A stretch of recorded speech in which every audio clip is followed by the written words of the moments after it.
Conflict. This word has a bad reputation. It brings to mind negativity, arguments, raised voices, even physical violence.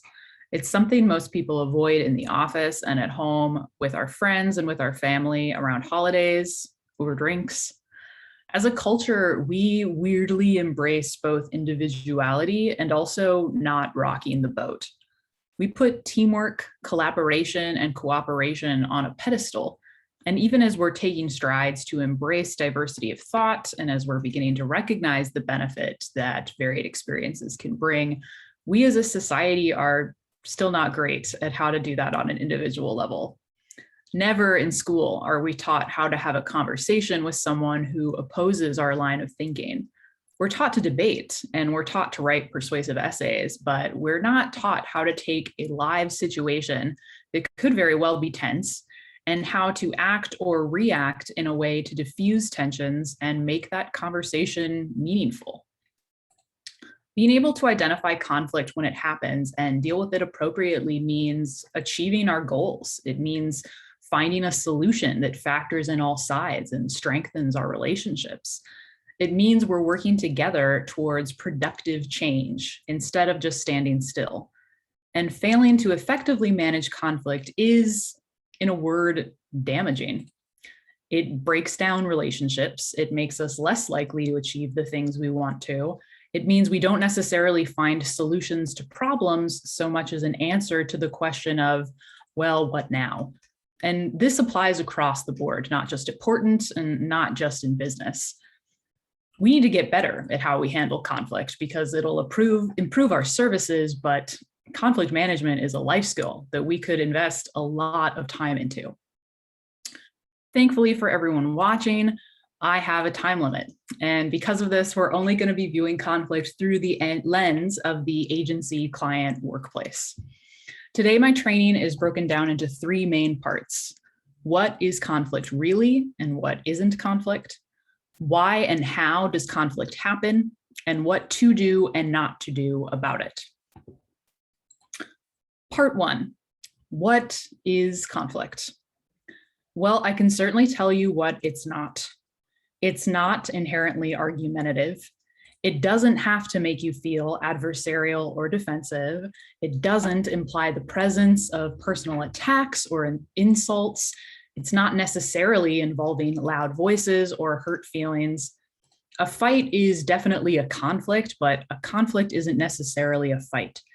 It's like how just because one thing is true doesn't mean the inverse is also true. Fights are conflicts, sure, but conflicts don't have to be fights. One huge reason for conflict Porton has with our clients is what we like to call misaligned expectations. And I do like this term, even if I sounded sarcastic just now. Misaligned expectations means you thought one thing, we thought something else. Let's get on the same page so we both know what's next.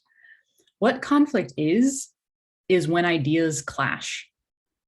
It is a very specific point of disagreement or misunderstanding in the workplace. And to be honest, it's very rarely more than one point, believe it or not. And that's my go-to strategy when discussing something with someone that I have a conflict with. What's the specific thing that we're actually disagreeing on? I can actually trace this back to when I wanted to go into law.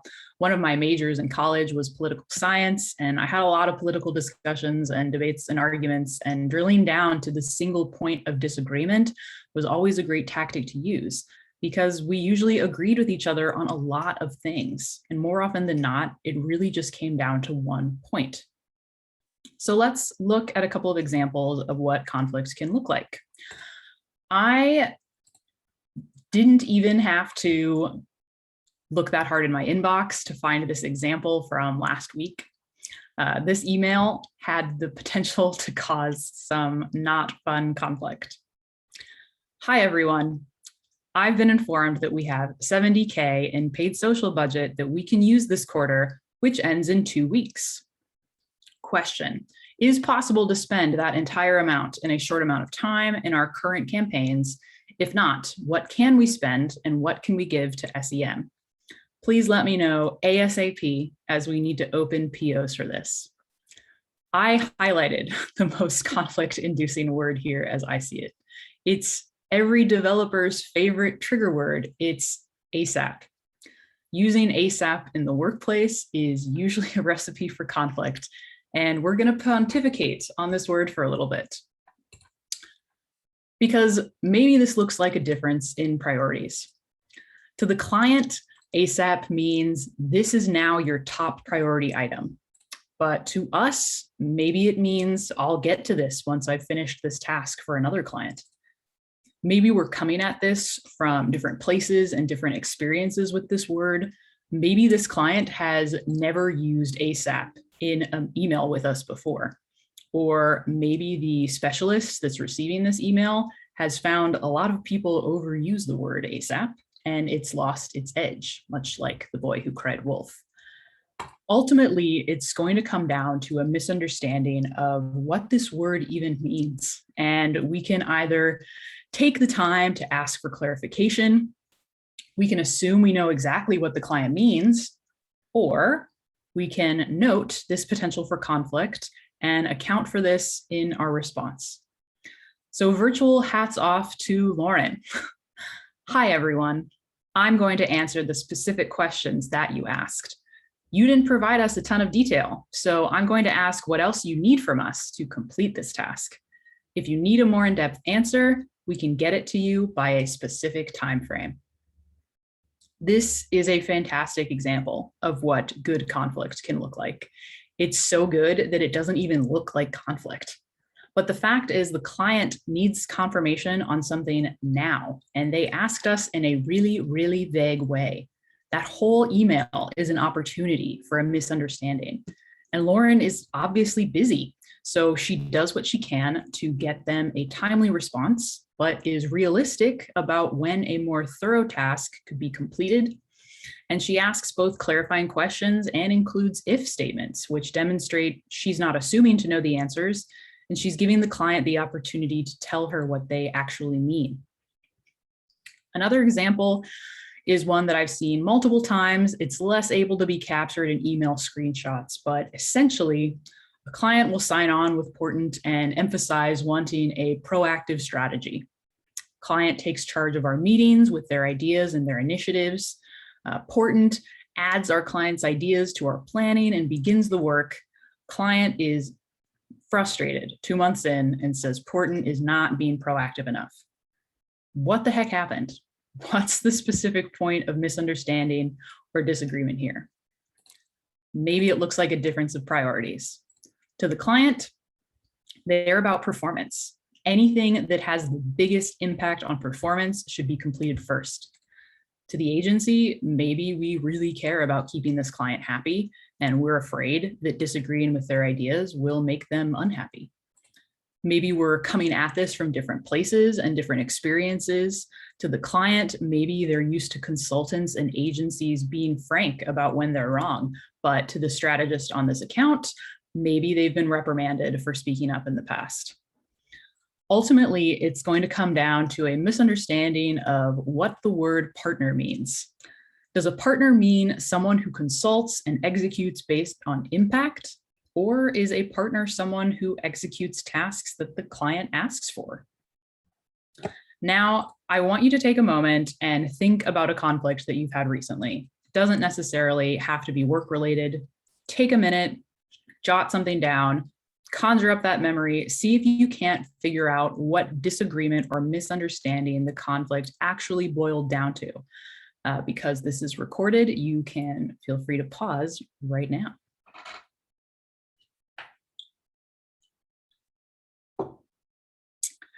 Moving on to part 2, why and how conflict happens. So building off of what conflict is, a specific point of disagreement or misunderstanding, I'd like to pose a very basic question. Why do we run into it? Well, it's inevitable. It's always going to happen. It happens with everyone you've ever interacted with for an extended period of time. And it's particularly inescapable as we seek to diversify our staff. People bring different experiences, both in life and from work, People have different job functions and thus different goals, and people think differently. Conflict happens because we're all different people, and that's not a bad thing. What's really important here is how conflict happens. And there's kind of two ways. It can happen poorly. Maybe this is conflict that the parties are trying to avoid. So they complain privately. They continue to feel frustrated with the situation, as though their concerns or ideas are being dismissed. If people keep silent and avoid rocking the boat, we make worse decisions for our business and for our clients because we don't have all the information. Negative emotions take center stage, feeling ignored, feeling angry, feeling resentful, feeling unappreciated, feeling more negative stress. Maybe we do that super fun thing where we get the people in a conference room and force both parties to apologize, even though there isn't even an illusion of those apologies being sincere. I have personally been in that room and it sucked. I had a conflict with a colleague that in hindsight, I think came down again to a very specific point of misunderstanding, particularly in terms of past experiences, but we both avoided it until we couldn't anymore. And there was a loud altercation. By the time that happened, we were both too upset to be productive. And after this blowout, meetings with this person were tense. We did worse work for our clients because we weren't able to have candid conversations anymore. And there was very, very little trust. Our work suffered. I'm sure I was not alone in being unhappy with the situation, and we never resolved it. They found a new position elsewhere. And I know if I ever run into this person again, it's going to be super awkward because we had a conflict and we did not deal with it well. Because conflict can be dealt with well. It can happen productively. Parties can feel heard and as though their opinions and concerns are validated and taken into consideration. We make better decisions because we're aware of all the implications of said decision, and there's far, far fewer negative emotions. Perhaps most amazingly, when a conflict is productive, everyone involved leaves with a greater understanding of the problem and the possible solutions. Our work is better, we're happier because we don't have to worry about working with certain people. A fantastic example of this is a client that shall not be named. When we first started with this client, they were coming to us from another agency, which kind of acted in a black box and offered no visibility to our client. And when we took over, our PPC architect rebuilt their PPC account, but we noticed our cost per lead numbers were significantly higher than what we were expecting and a lot higher than what the other agency had been reporting previously. Our team spent several months analyzing this, and every time we thought we were on the right track, the year-over-year numbers looked terrible. The client was getting frustrated. We're down 50% year over year, their emails would say in all caps. What's going on? Now, you already know this conflict went productively because, well, I led with that, but the specific point of misunderstanding was honestly pretty simple. Performance looked bad, and the client didn't know why. So the PPC architect and the team showed them. They explained all of the data. This is what we can see. This is what we have control over. This is what we cannot control. Cost per click for the same keywords has doubled year over year. Your quality score is great, but we're getting increased competition for these campaigns. When the trend line goes down, this is why. Ultimately, figuring out the misunderstanding and providing what was needed to correct that led to two really important things. One, them trusting us to know what we're doing and to have a good plan. And two, helping us and the client get on the same page so that our contacts can go to other people at their company and have a very clear story to tell, and rash decisions are not made by their leadership team. If you take nothing else from this presentation today, I really want you to take this one slide. How conflict happens is a choice we make every day, whether we want to make it or not. And inaction is a form of action. By avoiding conflict, you are making a choice. You not responding is a response. And you are an active participant in how conflict happens and is or is not resolved. You can choose to make it poor or productive. So maybe this conflict that you thought about in part 1 had an effect. What was that effect? Was it negative? Was it productive? I'll pause for a moment to have a drink and I'll let y'all jot that down.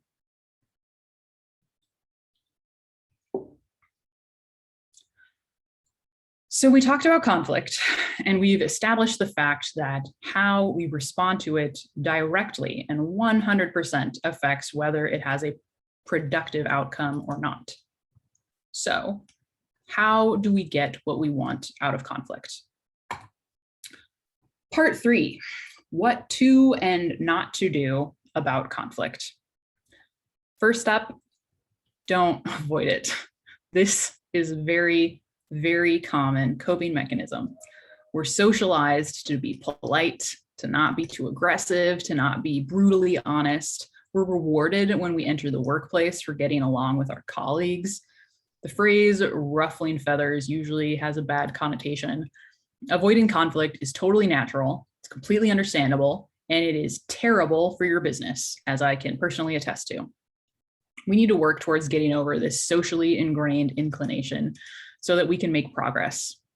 Because conflict avoidance leads to conflict debt, which is about as fun as any other sort of debt.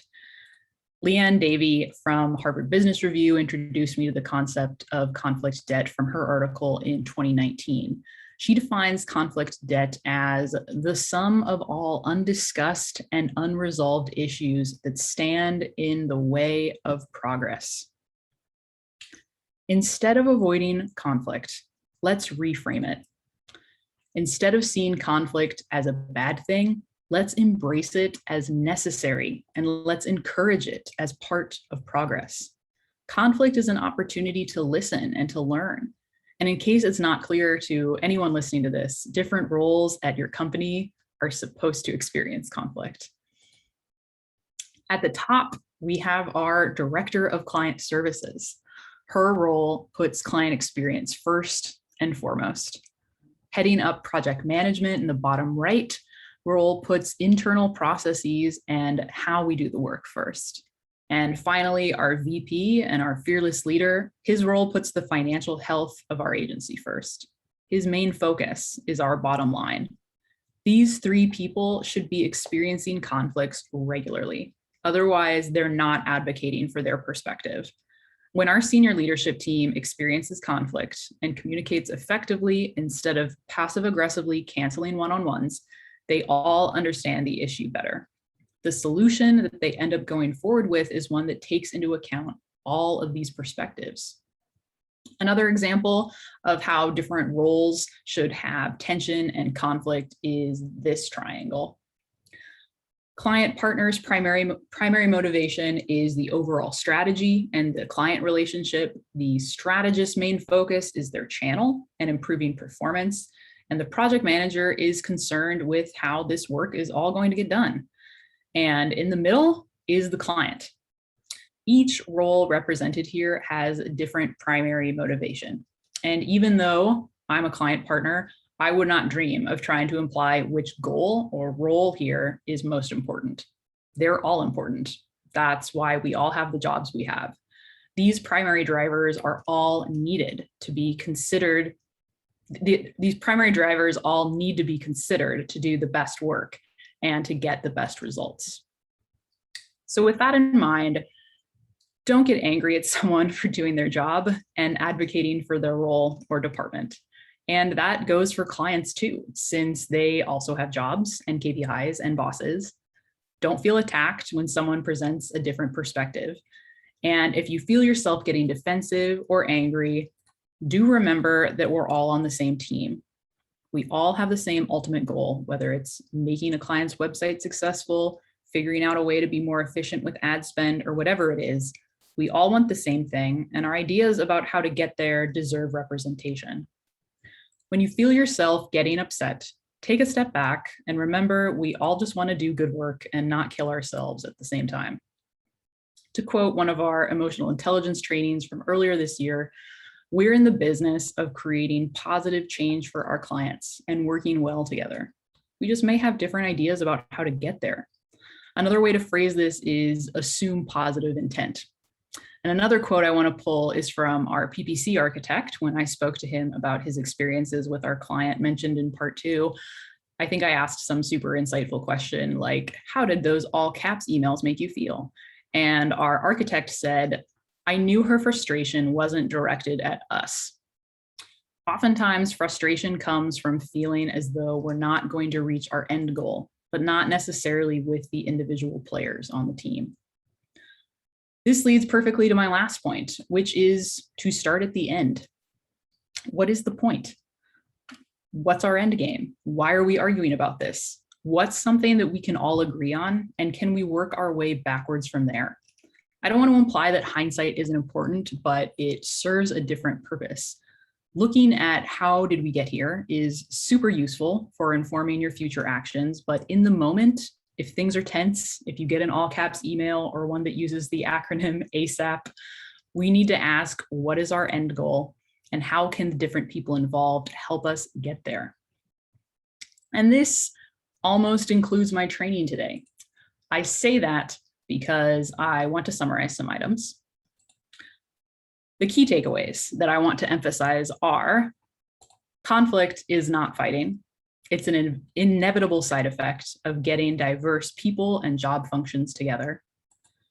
You are an active participant in how a conflict is resolved or not resolved at our agency and with your clients.